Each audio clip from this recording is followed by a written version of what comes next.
Hakamba Wangwe from the Kenya Revenue Authority talking about eTIMS, opening up the phone line shortly, 0719-012-600.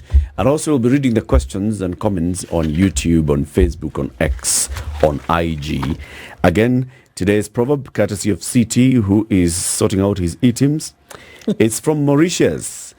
When the head is too big, it cannot dodge blows. When the head is too big, it cannot dodge blows. And Hakamba gave us her interpretation of this.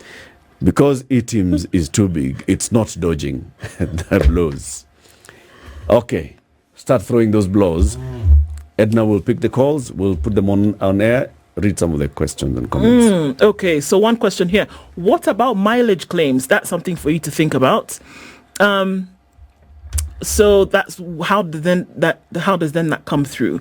Okay, so okay, so there's a lot of innuendo here, but let's ask this question. How about telling us how we will account for bank charges, loan interest, provision of all allowable expenses for tax purposes, yet no invoices are raised? And this is for the eTIMS perspective. So we'll take those two? Yeah, that's okay. Okay. So mileage claims, I think maybe a clarification that I need to make. We are not changing anything about how you operate. When it comes to mileage, for example, the basis is actually the fuel consumption. So what you've been doing before, even with your employer, when it comes to now, when you go to fuel, for example, you maintain records of those receipts, then you deal with your employer how you normally account for that and get your credit for that. Bank charges, let me just start with interest. Interest from Tax Procedures Act, Section 23. Interest is one of the transactions that are exempt as we speak. So they have an exclusion. Others are emoluments. We have investment deductions. We have imports, and imports I'm going to qualify it because there's a bit of lack of understanding there. Imports, when you're bringing in your goods, services are clearer. When you're bringing in the goods, they go through the customs or our borders, and they go through basically the custom verification that happens through our customs system. Then we have captured that information, in which case you don't have to have an eTIMS receipt. So from the country of origin, you bring the goods with whichever receipt or invoice that you received it from, because the record is at the port of entry. Now, for services, of course, we know still the basis is the receipt would be the one which you received from the country where you're importing the services from.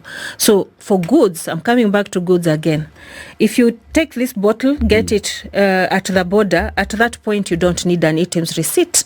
You'll have the receipt that you imported it with. Once it crosses on this side and it forms part of your stock, anytime it's going out, it needs an eTIMS receipt. Right. So we shouldn't think that because the goods were imported, then they will never need an eTIMS receipt.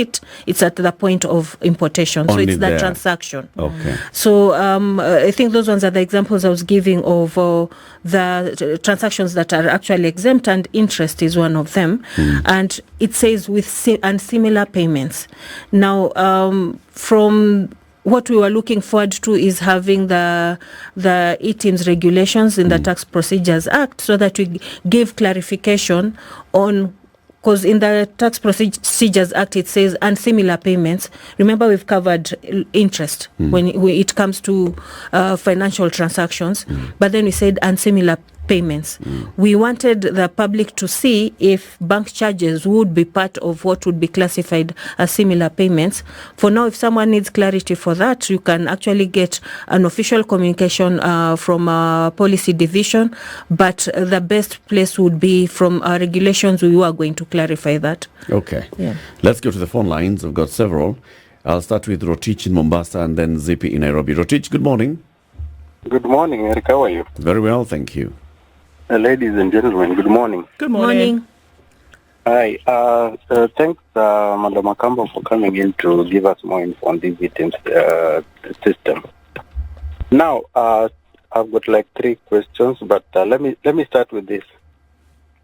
When you log into the module, the eTIMS, and you on the item management part, when you are trying to say maybe generate an item code or get an item code for a certain particular maybe service or product sold, you realize that as you go to those in that item management module, there is what you've coded as level 1, level 2, level 3, level 4, level 5. From there, you will get the respective item code for a particular item that you've sold. An example is something like furniture. You say supply or you sell some furniture to some institution or some company. Well, now when you're generating that invoice, you go to this item management module and try to get that item code so that it will reflect in the invoice, in the eTIMS invoice. But you realize when you key in like a keyword like furniture, it will take you to some, under those levels, it will give you things like library furniture, classroom furniture, and such. It doesn't have things like office furniture, hospital, or maybe hospital furniture, those kind of things. Another thing is when it comes to services like car hire or car leasing services, under those levels, there is no direct code that takes you to car hire services. Suppose I've leased out a car or somebody has hired a car, I cannot directly key in like and generate a code for car hire services. And even if you hire, maybe you picked up part of the code simply because the other code is not available. I decide to let me pick one out of the way it has been packaged in that item management module. You find that you can't get for a car, you can't get something like maybe a motor vehicle. All you get is like rolls, buckets, drums. Is it something like that? And the only level. So basically, what you're saying is that there's some missing codes. Yes, there are some missing codes because it's very many inputs. Then the second one, the last one. Let's go to the others. Zippy in Nairobi. Good morning. Good morning. Yes. First of all, thank you for taking the time to explain to us, and kudos for taking such a monumental task on. However, the process has become rather frustrating for small business owners, not because we don't want to comply, but it's a tedious, time-consuming process, especially when you haven't tested it well. As you're aware, so many back-office issues, such as purchases being rejected when filing VAT, happened for the past 2 months.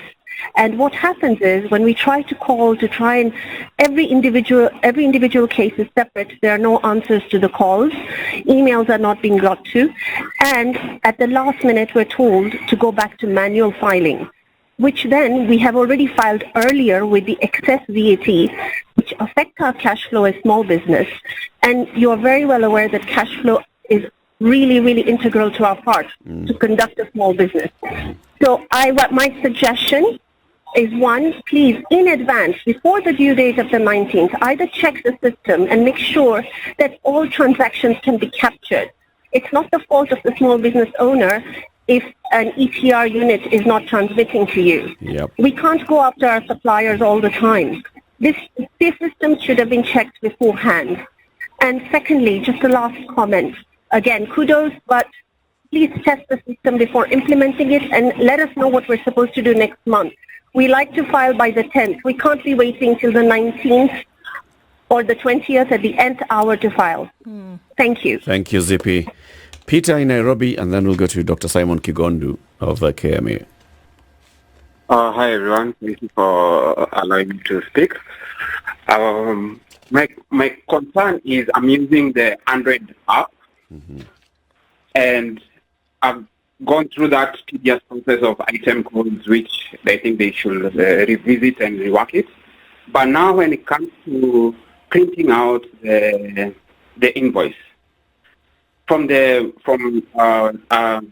friend of mine, they can do it on their laptop. But on Android devices, I can't save it as PDF.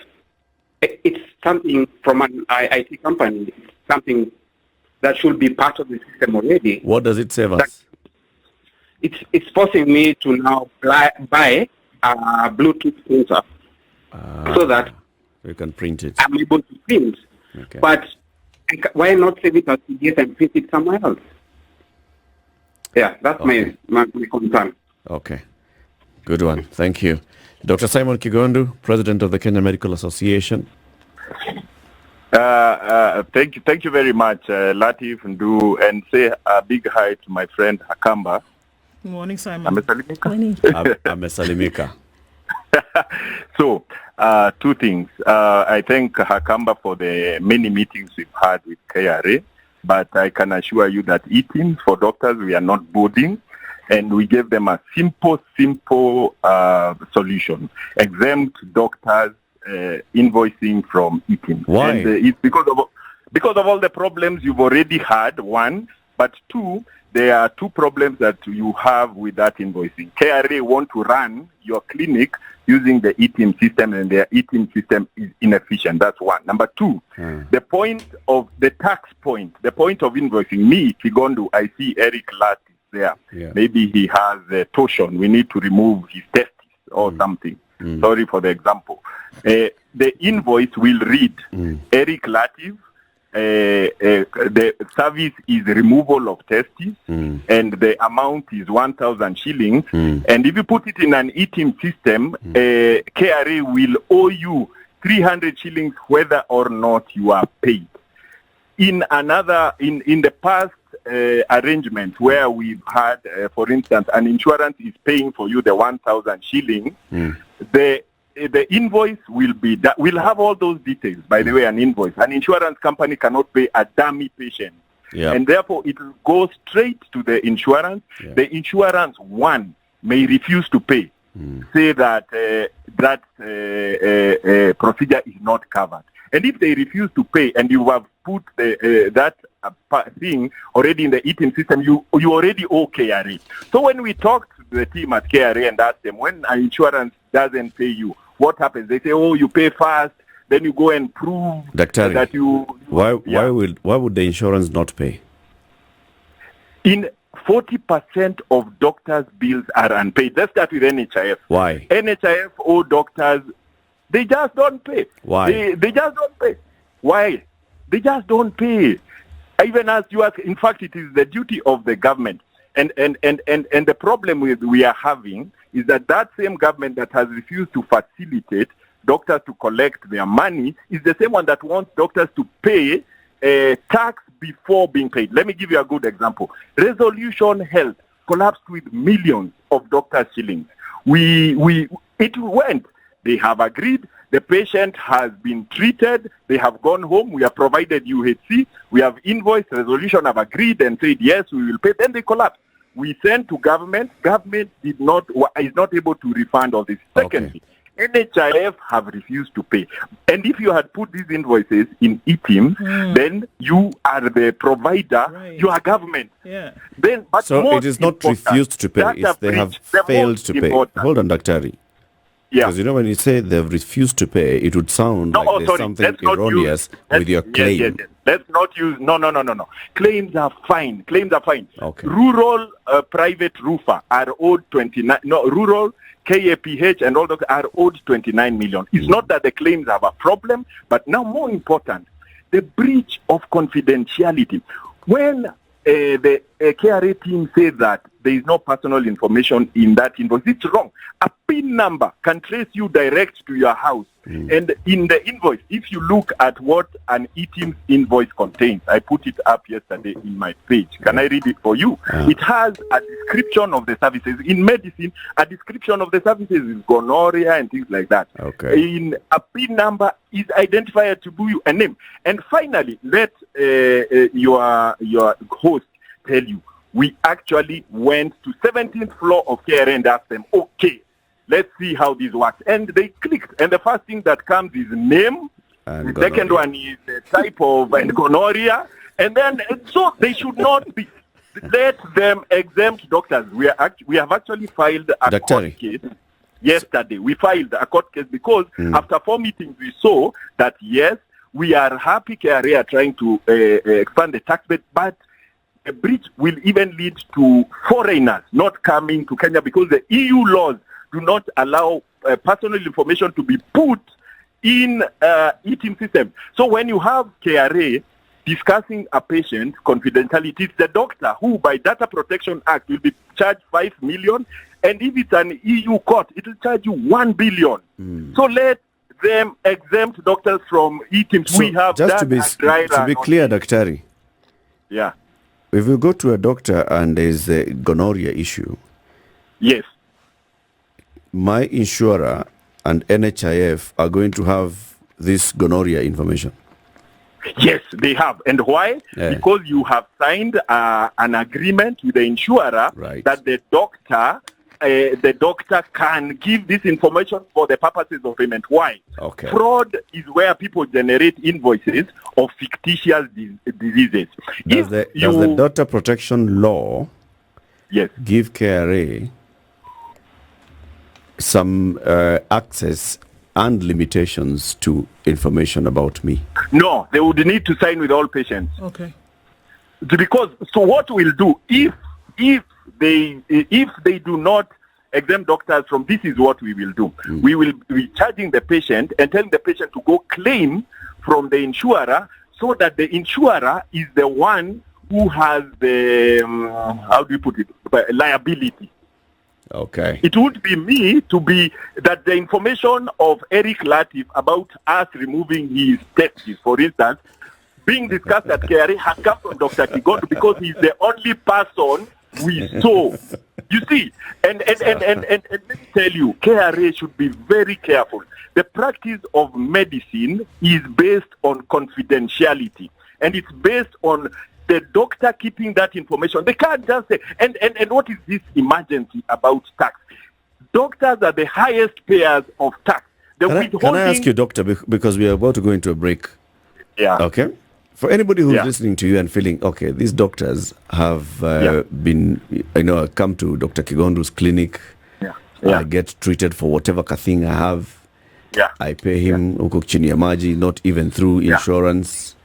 And I walk away. Dr. Kigondu does not declare this as an income at all. And now he's being caught out. We always declare. He's being caught out, and now he's being told to declare, and he's like, no way, confidentiality. Oh, Eric Latif, that would be fantastic. That would be very fantastic if that is the basis. If that is the basis for which you are saying, okay, eTIMS is that is fantastic.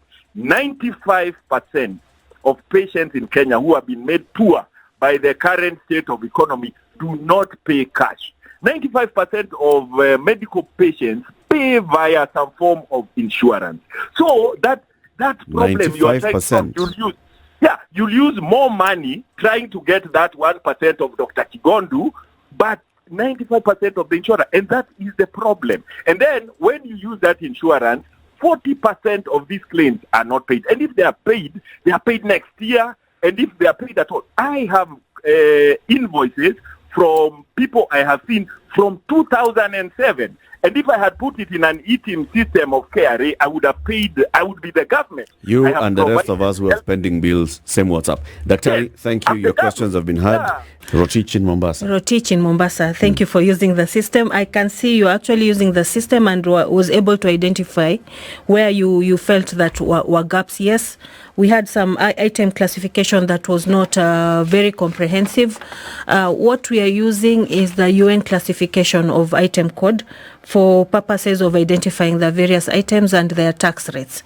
Now, what we had done initially, because of limitations that we had when it came on resources, we did not have the comprehensive version of the UN classification code, but now we've subscribed to that version, and I was actually trying to find out when it was being updated, but we should be having the updated one, which should take you to as close as possible, or actually accurate to the closest point of the items that you're actually supplying. So we should be expecting a change maybe in the course of the week, because we had this subscription done last week. For Zippy, I think she's talking about the VAT auto-populated return, which we've not talked about during this setting, so allow me to give a bit of clarification. First of all, I'm starting from the point of saying that the system worked very well. the VAT simplified return actually did work very well. The issues that came out is the issues that existed, but we were not visible to them. So why there was a huge outcry? Because those were the issues that were in existence out there that probably may have affected the tax liabilities in one way or the other. What issues are these? So I was going to come to that. So over time, what we've always reminded our taxpayers through various public notices, through various email communication is one, you're onboarded on eTIMS. This is for VAT registered taxpayers because we started this implementation earlier with them. So we said, once you're on board, and this is a message that will also go to the ones who are onboarding on eTIMS, it is not enough to onboard. You need to transmit your invoices through the system. So we started having this kind of message from June last year that everyone needs to transmit their invoices to KRA through the system. How is that? What do you mean? How do you transmit the invoice? You need to be connected to the internet. Okay. So you make sure that the invoices are actually coming to our end. And we also have continuously, you'll notice the past public notices we've had, even if they're on an unrelated issue concerning eTIMS, we'd always say we'd wish to remind registered taxpayers to continue generating invoices through the system and make sure that you give your PIN if you intend to claim input tax. You can go back. So you may need to explain what that means. Okay. And maybe that's part of the reason why there's been slow compliance. It's just not understanding. If we are assuming somebody who has a handheld gadget, those physical gadgets. Okay. So somebody goes and keys in the details of the tax invoice that they're generating. Previously, with the other ETRs, you do that and then that was it. Now you're saying that once you generate this, you should be generating this while you're connected to Wi-Fi, to the internet. Or at some point in the day, you might not be on Wi-Fi all the time, but you need to connect and transmit. Connect and make sure that it transmits. Yes. And then that is the only time that now you will be able to make your claims for it. Basically, what a valid tax invoice is the one that is validated and transmitted. Okay. Validated and transmitted. So now even if you on board and you switch off internet and you're generating invoices, because they all have offline capability, as long as you're not transmitting, then that is not a valid tax invoice. And that's why we provided measures to check the validity of the invoice. What you do even as an end consumer, you visit a premises, you try to scan the QR code or you check the invoice number through the iTax portal. It should show you that this invoice has been transmitted. Okay. So there are many entities that up to this point, they had not complied to that. The other thing that was coming up is, you've heard from Rotich that there's the classification of the items. Even in Teams, it's there. And you need to have proper classification for general rated, for exempt, for zero rate. So for exempt and zero rate, there's a particular item code that you need to quote to say whether this item is zero rated or exempt. Now, these two, the tax rate is, we'd say zero. Let's say zero, even for exempt.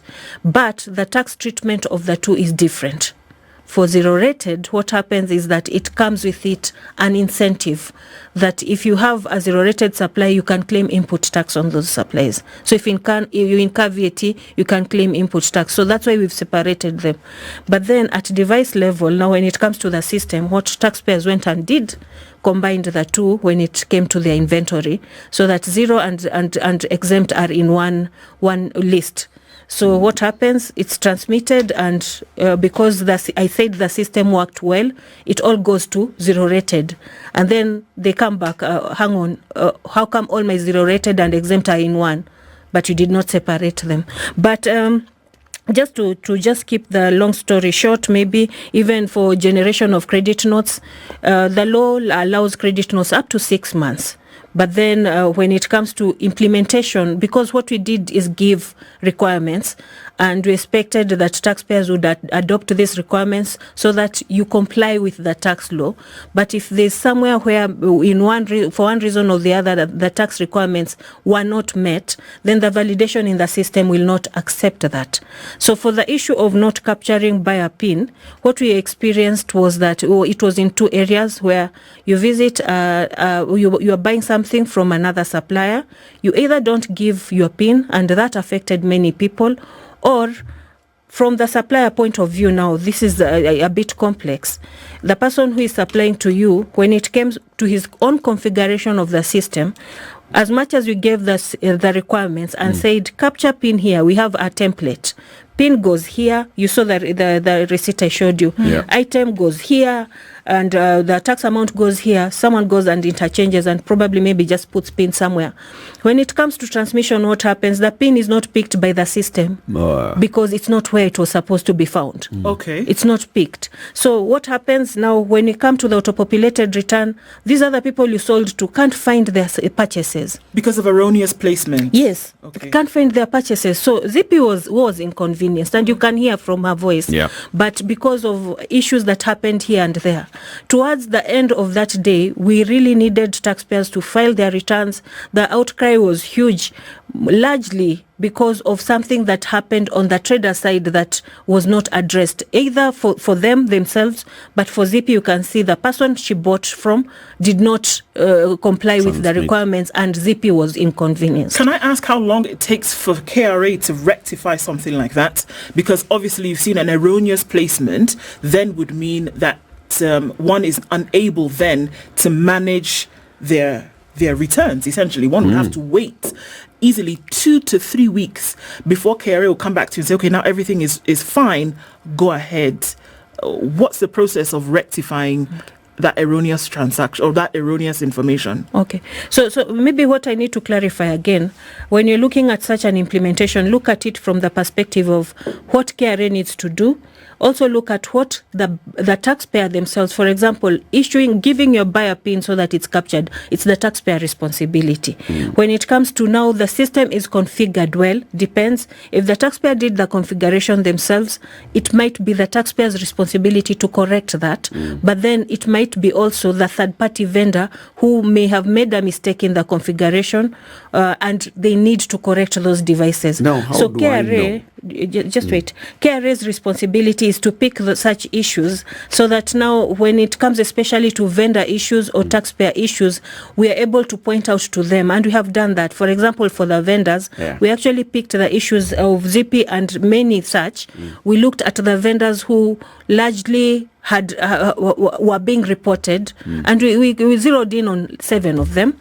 And we gave them a list of the complaints that we have received, have given them timelines to correct that, and it is our responsibility to make sure that is done, and so that the next time we switch on the system, then the taxpayers are not inconvenienced the way they were inconvenienced this time. If it lapses in terms of time and she's supposed to be filing, anybody's supposed to be filing, and it's this, what happens? Is the person penalized because they've missed the date, knowing full well that what we are waiting for is this regularization? Okay. So maybe what I need to clarify also for credit notes and for purchases, any taxpayer, the law still allows them 6 months to claim input tax or to declare a credit note. So there's 6 months period by law, and it's so how we've implemented it in the system.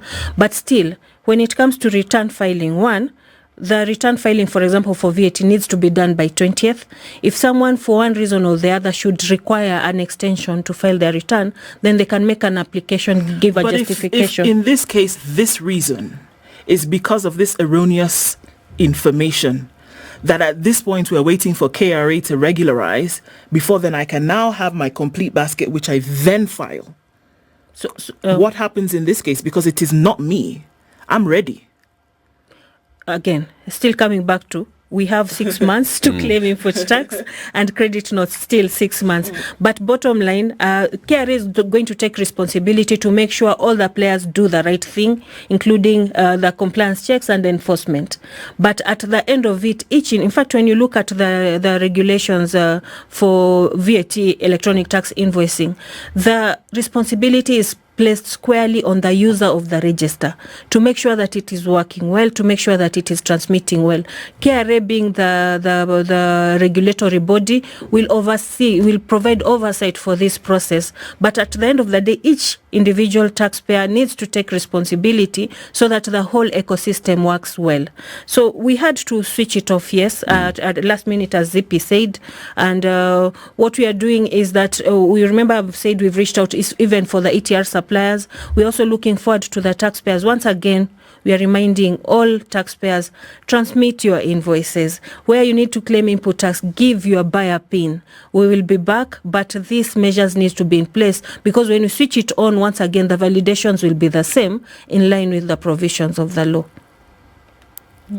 Oh, sorry. Oh, that was the second question. Yes. Now I forgot I had more. Let's go to the doctors. So we have Peter. No, we haven't finished with Peter. Oh, yeah. So he has the Android device. The Android device, even for this phone, there's a limitation. When you have the solution on the phone, it means really that when you have to print, of course, you have to connect it to printer. The issue of it saving in PDF, it's an issue that we've carried along with us, and a process of enhancement that needs to be done so that it can do that. But for the time being, yes, it needs to be connected to a Bluetooth printer. He mentioned about the item code, which I think I've responded. That it's being enhanced so that we have more items featuring. Okay. Now I go to my friend. Before the Daktaris, the Android and laptop, the one where if it's the app is loaded and verified on this particular device, it can only be this device. Because the software is loaded on that device. It's like when you download an app. When you download an app, if you have more than one phone, the app will be on the phone which you downloaded the app. Okay. Yeah. Is that not an inconvenience in some way? Because a taxpayer has downloaded the app. Let's say they even came with a laptop and you downloaded it on that particular laptop. Because I've had also some cases where they're saying this is the only laptop that can transact with KRA. Musiguzei. If it crashes, it means that this person has to go back all the way to KRA, queue with their new gadget for them to be configured in another gadget. Okay, so the issue about reporting to KRA is because once the software is installed on your system, you have a KRA system in your own devices.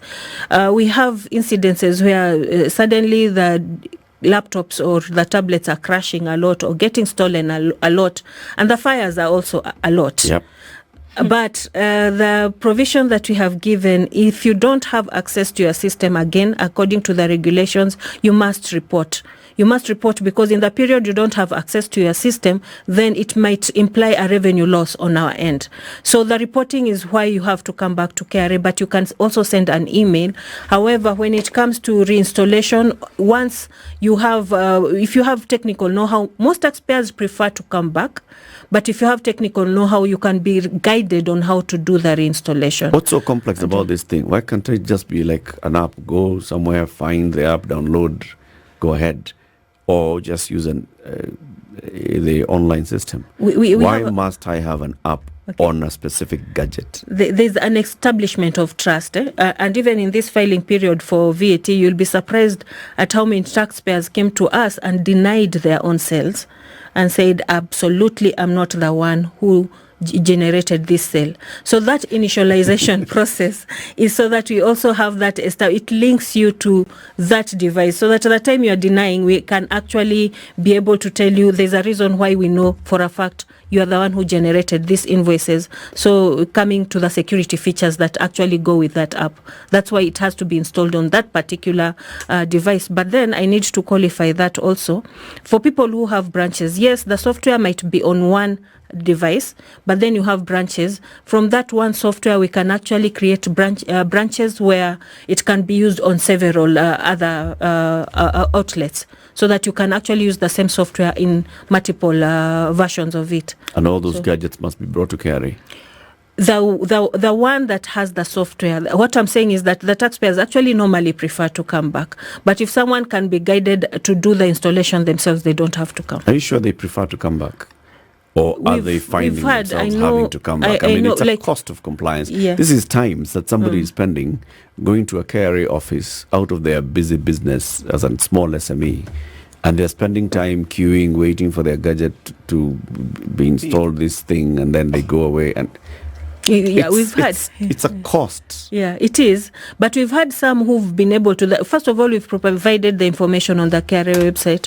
Those ones who can be guided, because you need to you see, like the way you download the software and then you need to find it and install it.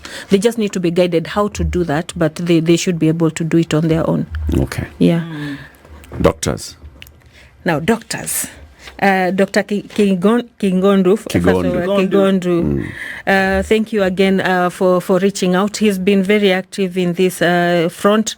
I explained about the issue about the capture of details, and I still reiterate the details. First of all, when it comes to the description, especially when you look at the the simplified solutions, we took them through, and Kigondu was there. We took them through. We did walked through the device, and they were able to see. When it comes to description, it is you. I don't know what disease he said he was healing from you, but it is you who enters what details need to be entered in the device. As a doctor, it is not KRA saying, hey, you need to give me details of that procedure that was done. The only thing that I failed to do, actually yesterday, what I was trying to do is bring you a list of the list of taxpayers or the doctors who've onboarded. And by the way, right now we have like over 500 and a few major hospitals in Nairobi. So what I was looking at is really confirming the concern that we have about confidentiality. And I was looking at the item description. Most of them have captured medical services, for example. Medical services, lab services, because as I mentioned earlier, our main concern is the information that is going to lead to the determination of your taxable liability.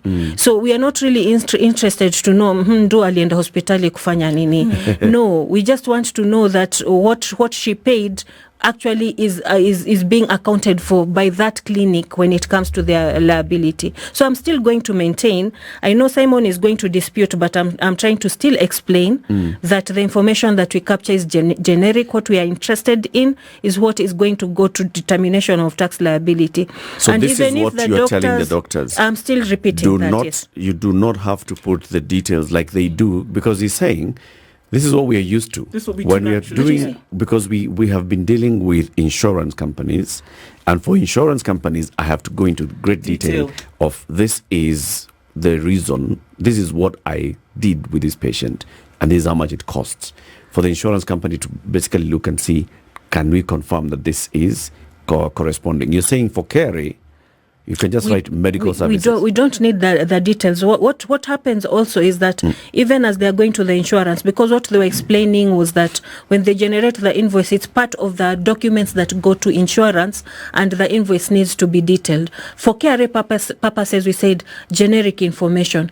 The file will contain the details, and maybe the claim form, the other documents that they attach will contain the line-by-line details of whatever these medical services meant for purposes of claiming insurance. And we are saying also that we are not changing how like doctors, for example, operate. We are not going to change that. We are not going to be suddenly interested in the details. We are not doctors of what someone is being treated for.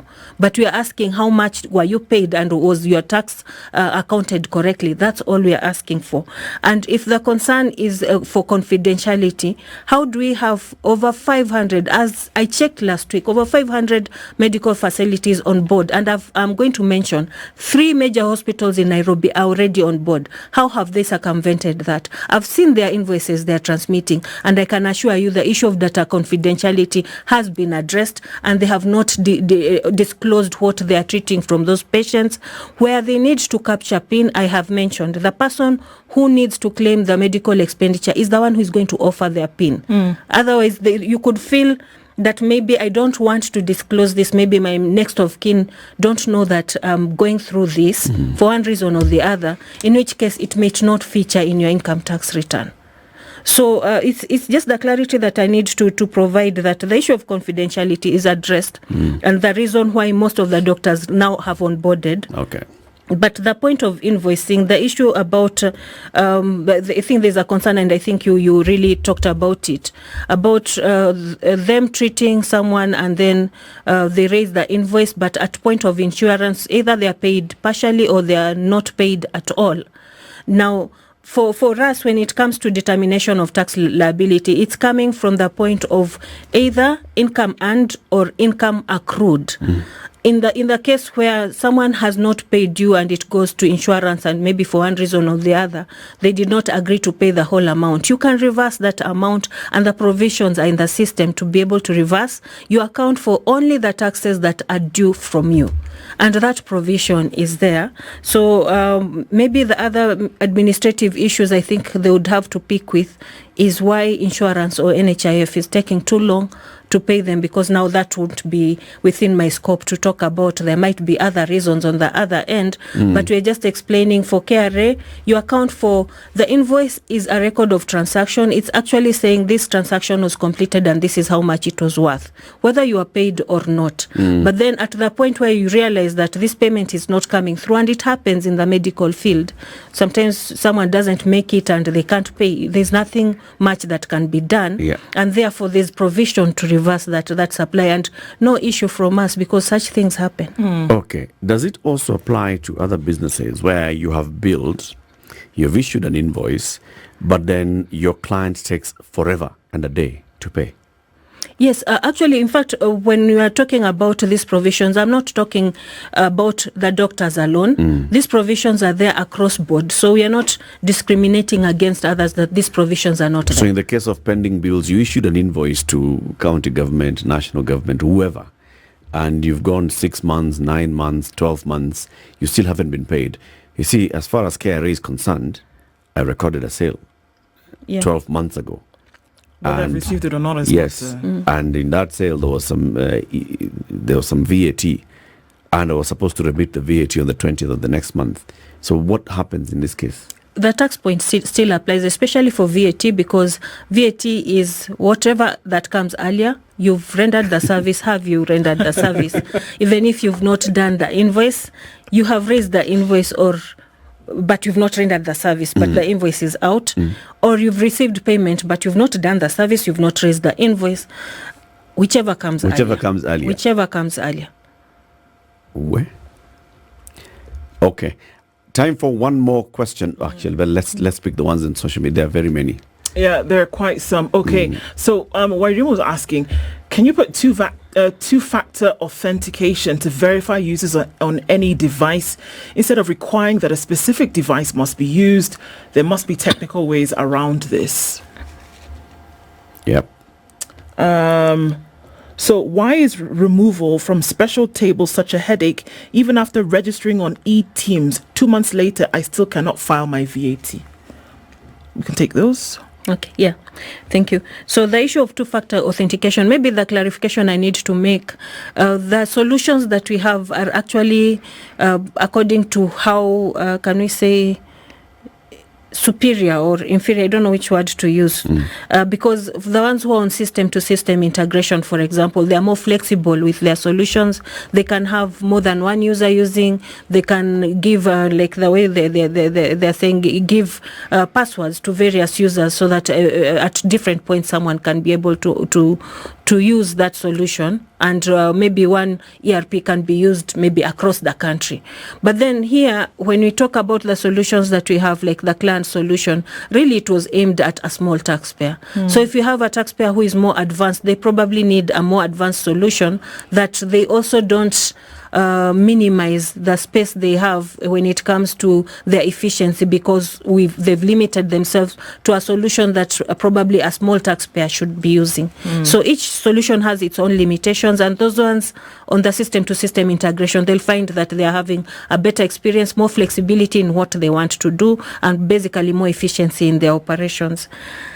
Now, removal from special table. First of all, this is an enforcement measure. Whenever someone, for example, is non-compliant when it comes to filing their taxes, someone has not been transmitting invoices, is non-filer or nin-filer for an extended period of time, It's a restriction. Basically, what we are doing is drawing out that taxpayer to, if that person doesn't exist, and we've had people on the special table for the longest time not complaining, not do anything. The next consideration would be like, okay, so do we disable these pins because this person does not exist? But definitely this person exists. When they come forward, that person exists.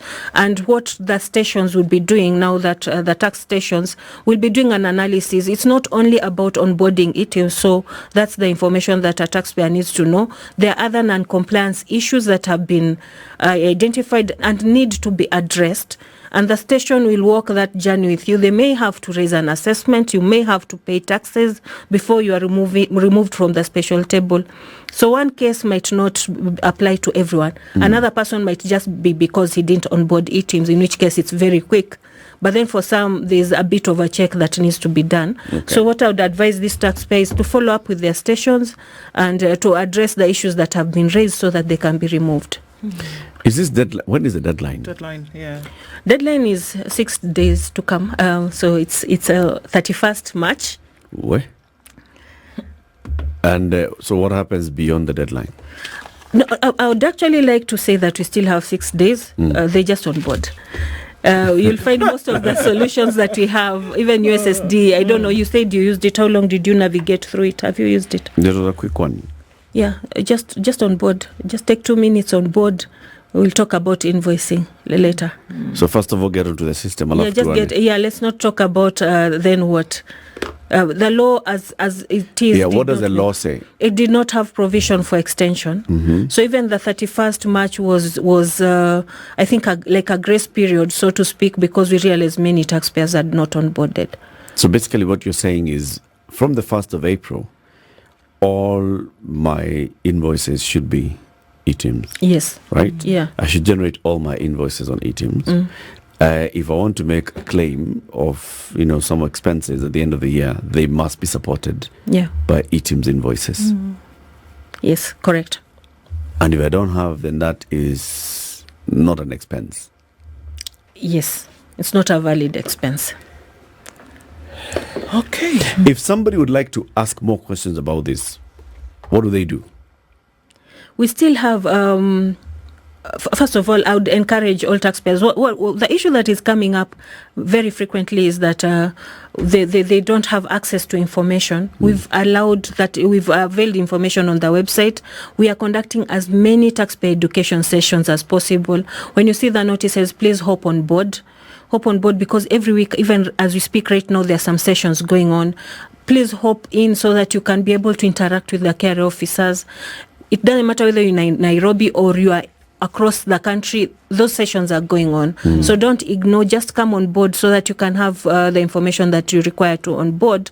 But then you can reach out to your nearest tax service office in case you need to consult one-on-one, and you should get the assistance that you need. Otherwise, the main eTIMS office is on JK Watt Towers, Kenyatta Avenue. If you are nearby there, you can also walk in, 8th floor. And you should be able. Sasa chai ni shida kidogo, lakini we can give you water. Hakamba Wangwe, thank you very much for joining us. Hakamba is the Chief Manager in charge of eTIMS at the Kenya Revenue Authority. We've had 2 hours of dedication to have this conversation because there's been huge public outcry, people reaching out to us and saying, bring those people.